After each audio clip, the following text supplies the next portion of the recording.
Alam niyo ba guys na ang akala natin ang Indonesia na ang pinakamadugong corruption war na nangyayari, pero ang Nepal ang pinaka-worst at pinakamadugo ngayon dahil alam niyo ba kung anong ginagawa nila sa mga umuupo sa gobyerno nila?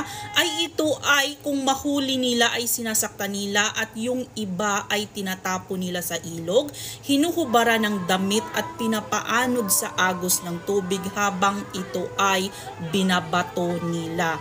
At ito pa ang masaklap ay ang asawa ng isang prime minister nila ay sinunog nila itong buhay kasama sa bahay na sinunog nila.